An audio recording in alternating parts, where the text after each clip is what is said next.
Hey everyone, I'm Angie Miller, and I'm so excited about my upcoming episode of Strong Mind, Strong Body. It's called What You Lose When You Win an Argument. And in this episode, I contend that when you win an argument, you actually lose, that no one really wins an argument. And what you lose when you win is so much deeper than we realize. So I hope you'll deep dive into this episode before you're anxious to win your next argument, because I think that you'll find some very profound thoughts to lead you the next time you're ready to enter a disagreement. So I will see you in the show. And at the end, I hope you'll like, follow, and subscribe and leave a 5-star review. See you soon. Welcome to Strong Mind, Strong Body, recipient of a Gold Markham Award for Excellence in Podcasting Content. Hosted by licensed therapist and wellness expert Angie Miller, this podcast blends psychology and fitness to help you build resilience and feel your best inside and out. Hey everyone, welcome to Strong Mind, Strong Body. I'm your host, Angie Miller, and I have a question for you. Can you think of the last time you won an argument? Do you remember who it was with or what it was about? I know you remember that you won because that was the question. So maybe you had the facts, maybe you had better points, or maybe you just were able to argue better and prove your point. Maybe the other person even admitted that you were right. But then what happened? How did you feel afterwards? How did the other person feel? Do you think that that argument actually strengthened your relationship with that person? Do you think that in you two having this disagreement that it built your trust? Or do you think that it might have helped or gotten in the way of the possibility that they would feel safe opening up to you the next time something was bothering them, or the next time they didn't agree with your point of view? Because here's something that might sound counterintuitive, but I contend that when you win an argument, you actually lose, because no one really wins an argument. Not you, not them, not anyone. And when you lose, what you lose when you win, is so much deeper than we realize. So by the end of this episode, I hope you'll not only believe that, I hope that you will be relieved by that. So years ago, I went to a training for therapists called Acceptance and Commitment Therapy Training. And it's for therapists who want to practice that type of modality. And in that training, we were talking about conflict and about how quickly we as humans become attached to needing to be right. So Stephen Hayes, who is the founder of Acceptance and Commitment Therapy, was leading this 4-day boot camp with 2 other presenters. And they asked 2 people to come up and to pretend that they were arguing, that they were a couple arguing. So during the role play, each time one of the 2 people made a good point, Robin, one of the presenters, would hand them a little card that said, "You're right." And at the end of the role play, Robin looked at the person who was holding the most cards and she asked, "Okay, you're right. Now what?" And I've never forgotten that, because her point was, who cares? What does it really prove? How does it help? And honestly, where do you go from here? Just because you're right doesn't mean that it will solve or resolve hard feelings or misunderstandings. I could be right that you're late for dinner, but what now? Am I going to pout the whole dinner because you were late? Or am I going to lean into understanding so that we can both just enjoy our evening? Okay. I could be right that you forgot to pick up milk on the way home, but what now? Am I going to yell at you and hold it against you? Or am I just going to figure out how we solve the problem because we want milk for dinner? I don't know if you want milk for dinner, but we're going to pretend. So it's clear that being right doesn't necessarily change things or make things better. And definitely being right doesn't necessarily mean that you solve the problem. So when Robin did this exercise, her point wasn't that truth doesn't matter. She was just asking us to think beyond the binary concept of right or wrong, win or lose, and beyond the satisfaction that we sometimes get from just being able to prove our point. Because you're right, now what? Asks you to dig deeper and to determine, what do you really accomplish? Or what do you actually want to accomplish by being right? Does it solve the problem? Does it strengthen the relationship with the other person? Or does it just prove that you can argue the best or collect the most cards, as in that role play that we did, aka have the most wins? So that question has stayed with me my whole career. And it's been on my mind lately because I feel like we're living in this culture where people have this need to be right or wrong. Things are black or white. It's my way or it's the wrong way. And people are having a hard time understanding that other people have different perspectives, different values, and a different way of seeing the world. And so recently I was listening to Jefferson Fisher's book, and one of his chapters is titled Never Win an Argument. And the minute I heard those words, I thought, yes, there it is. What a great way to frame this concept. It took me straight back to that ACT training room. Different words, same lesson. And it connects to something I come back to again and again on this podcast, which is, how do we listen? How do we communicate? How do we build empathy and understanding? And so today I kind of want to plant a stake, and I want this sentence to be the one that I hope you'll carry out of this episode. There is actually no winning an argument. There is building understanding during conflict, and that should be the goal. Again, think about it. There's no winning an argument, but there is building an understanding during conflict, and that hopefully is the goal. And I think that it actually goes deeper because understanding is the foundation. It's a place where you start. But the real destination where we're all trying to go is connection. What we're really seeking underneath every argument we've probably ever had with anyone is connection. We want to be understood, because when we feel understood, we feel more connected to the person sitting across from us. We trust them more and we feel safe. So think about it. When someone truly understands you, even if they don't agree with you, something in your system will settle. You feel psychologically safe because they allowed you to be heard and seen without being humiliated or crushed or devalued. And that's what we're after. Understanding is how we get there. Connection's where we're going. So hold on to that because I will come back to it. But let's look first at what does winning actually cost us and what does it look like in real life. So let's say that you're all in on this argument.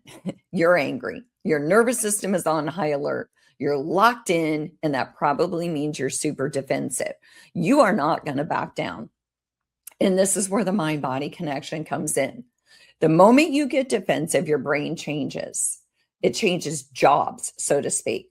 Instead of trying to understand the other person, your brain is trying to protect you. Maybe you feel it. Maybe your shoulders tighten, your jaw clenches, your breathing gets shallow, you're making fists with your hands. Your voice changes. Sometimes you get louder. Sometimes you get quieter and you turn cold. All of that is your nervous system doing exactly what it was designed to do. It was designed to protect you from a threat. The problem is that your nervous system isn't great at telling the difference between a physical threat and an emotional threat.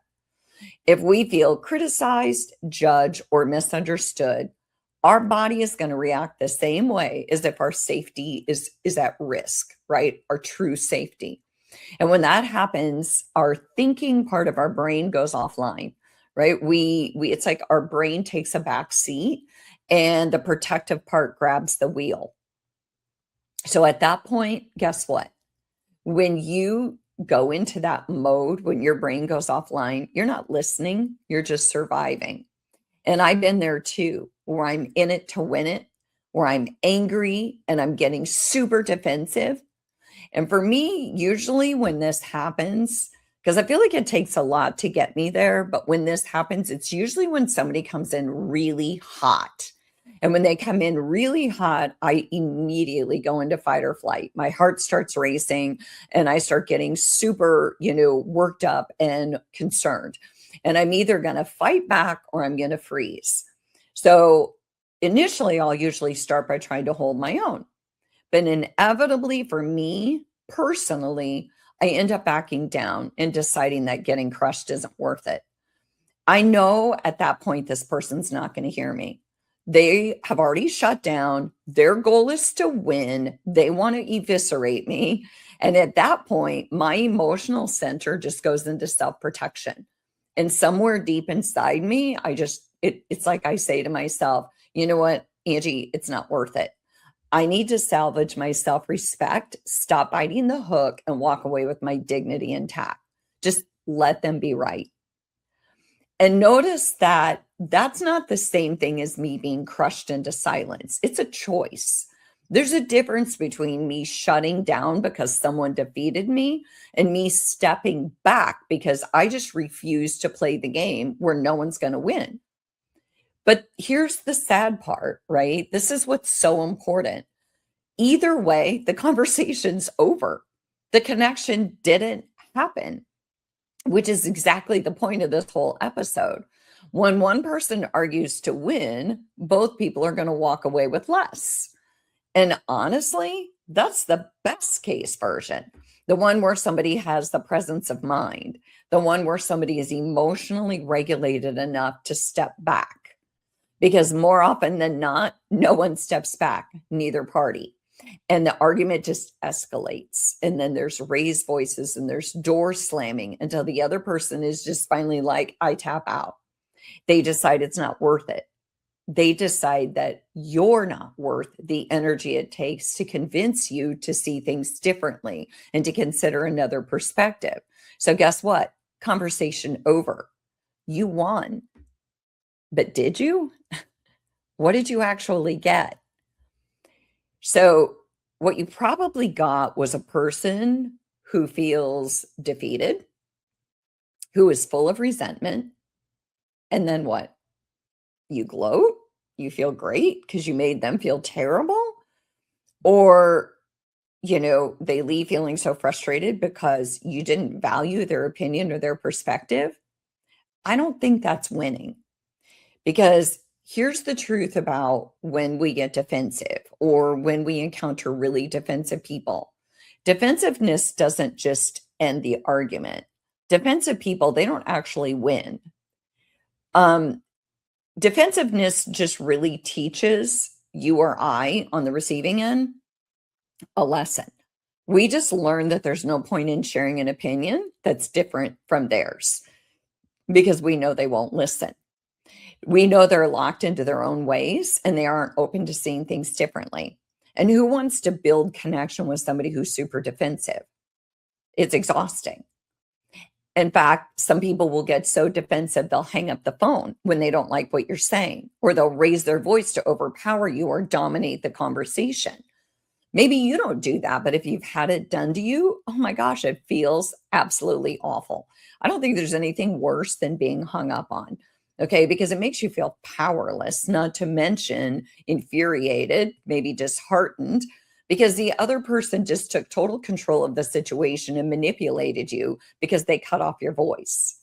So that diminishes trust and safety. And without those two components in a relationship, you've lost the foundation. So even if you don't resort to hanging up on people or you don't start screaming at people, think about what it means to insist on winning an argument and what it can lead to. Because every argument you quote win has potential to make the next truly authentic conversation less likely. You're not just closing this conversation, you're closing future ones. But I want to pause here because I need to name something before I go any further. Because here's the truth, and you might be thinking this too. Some people are just super competitive in conversation. Their ego and their insecurity get in the way, and they don't just want to make their point, they want to crush their opponent. They want the takedown, right? It's like they're on a playing field and they want the takedown. They want the last word. They want that moment where the other person has nothing more to say. But when our goal or someone else's goal is to eviscerate someone, I don't see how we could call that a strength. To me, that's just bullying, because I think that you can make your point and still be kind and respectful. And I'm not saying that everyone who argues competitively is a bully, but I am saying that when the goal shifts from understanding someone to dominating someone, then what you want is to watch the other person lose and humiliate and shame them, then you've left the conversation, right? Because again, it goes from understanding to domination. And that's ego. And ego is a horrible listener. Not to mention, it does nothing to build connection. So again, you can disagree in a kind and respectful way. Crushing someone in an argument is not strength. Real strength is when we can communicate effectively, we can express our truth while protecting the relationship. And that is so much harder. Winning is easy, connection takes courage. So let me be clear about another thing here. Let me kind of take another little side road. Let's keep this in mind. Healthy relationships disagree. Healthy marriages disagree. Healthy families disagree. And even at work, healthy workplaces disagree. If you're in a relationship and there's never been a disagreement, someone's probably not telling the truth.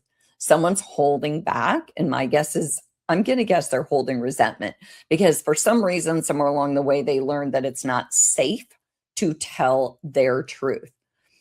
So the thing is, conflict is not the problem. I'm not saying we shouldn't disagree. Conflict isn't the problem. It's how we move through conflict that tends to be the problem. In fact, there's research to back it up. I've talked about John Gottman before on my podcast. He studied couples for decades, and he found that disagreement itself doesn't predict whether a relationship survives. What predicts it is how the couple fights. And one of the most corrosive ingredients he identified is contempt. So how do we express contempt? Well, we could mock the other person, roll our eyes, be super dismissive, make the other person feel small, hang up on them, eviscerate them. People can survive disagreement, but they don't survive contempt. Because when you feel unheard and invisible, and when you feel like every conversation is a courtroom where somebody has to win and somebody has to lose, where this is my favorite one, someone's the prosecuting attorney and someone's the defendant, then guess what? It's not going to work, right? You don't want every conversation to feel like a courtroom. You don't want to be on the defense. You don't want to be the one prosecuting the other person. Here's what I've learned over and over again in my work as a therapist. Relationships don't end because of one pivotal moment, generally. They end because of this slow eroding energy where somebody feels invisible, somebody feels disrespected and devalued, until one day they're completely out of strength and they're sick of trying to be heard because the other person is so busy being right and building a case against them. It doesn't feel safe. And when we don't feel safe in a relationship, we seek safety wherever we can find it. And that generally means we're going to leave, right? So again, being defensive, it doesn't get anywhere. It's just like locked and loaded. It's a brick wall when somebody gets defensive with you. So when I say safety, by the way, I mean psychological safety. And I did a whole episode on psychological safety. We can put it in the show notes because I'd love it if you didn't listen. It's a great thing to go back to because psychological safety is this felt sense that you're safe to speak up, that you can share an opinion, you can admit a mistake, you can disagree without being punished or embarrassed or humiliated or diminished for it. And it's so important in an argument because every argument you have with somebody, you either deposit into or withdraw from their sense of safety with you. Every time you listen without attacking them, you build psychological safety. Every time you win by crushing them and humiliating them, you're going to devalue it. And it's not just a concept, right? Because psychological safety lives in all of your relationships. It's the answer to the quiet question that every person will ask themselves before they open up to you. Is it safe to tell you the truth? Is it safe? They're all asking you that quietly, not out loud. And when the answer is yes, and they feel safe, then you're going to get an honest version of them. You're going to feel so much more connected, and your relationship and your conversations are going to be authentic. When the answer is no, that person's going to slowly distance themselves, and it's going to be a relationship that's polite, but it's probably going to be edgy, and nobody really knows the other person. So the cruel irony of winning arguments is that the very thing you destroy in the process, which is safety, is the thing that you really need in a relationship. So isn't that interesting, right? Because we grow up culturally, like what do we do after a political debate? Who won? Okay. Who wins the game? I mean, we're so used to kind of competition that we bring this into our daily dialogue. But here's the irony. I don't think that most people will walk into an argument wanting to damage their relationship. I think that most of us walk in because we truly want the other person to understand us. Almost every one of us is probably going to enter conflict carrying the same hope. I just want you to understand where I'm coming from. You don't have to agree with me. But somewhere along the way, something shifts, and instead of trying to understand that person, we start trying to convince them. Instead of listening, we start preparing what we're going to say next. We prepare our rebuttal or the perfect sentence that's going to make them see the error of their ways. Worst of all, we stop being curious, so we don't ask questions. We're just building a case. So two people who want to be understood end up listening like attorneys, listening for fault lines that they can go after. So let's come back to where we started. Think again about that last argument that you won, the one where you had all the best points and all the evidence, and then ask the question that Robin asked in that training room all those years ago. Okay, you were right. Now what? If the honest answer is they felt defeated, they felt unheard, they learned not to disagree with you because it wasn't safe, then you really didn't win, because there's no winning an argument. There's just building understanding during conflict, and through understanding, we build greater connection. The feeling of being seen and heard without being humiliated or crushed. So I know some of you are thinking, okay, fine, but what do I do? How do I avoid arguments? And I'm not saying you have to avoid arguments. We're going to genuinely disagree with people, right? We do have opinions. We do have a voice. And especially if the other person we feel like is not being fair or they don't have all the facts, right? So, but that's where I'm going to go in my next episode. In part 2, I'm going to give you listening strategies that can change everything, including the difference between invalidating someone and agreeing with them, which might be a very misunderstood idea in communication, right? Because we think we either have to agree or we have to invalidate them. But what if that's not the only two options? So I'll get practical in there with your spouse, your kids, your coworker. So here's your homework, and it's just one sentence.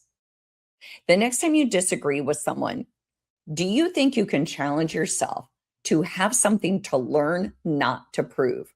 So the next time you disagree, what can you learn instead of what can you prove during that disagreement? And then notice what changes. So thank you so much for joining me today. In our next episode, I'll do part 2 on basically how to put all this together. Not to say again that you can't have disagreements, but how do you listen effectively so that it doesn't have to turn into a competition? So I'm Angie Miller. I really appreciate you joining me, and I'll see you on the next episode. Thanks for spending time with Strong Mind, Strong Body. Angie will be back with more tools to help you feel strong and centered. Like, share, and subscribe.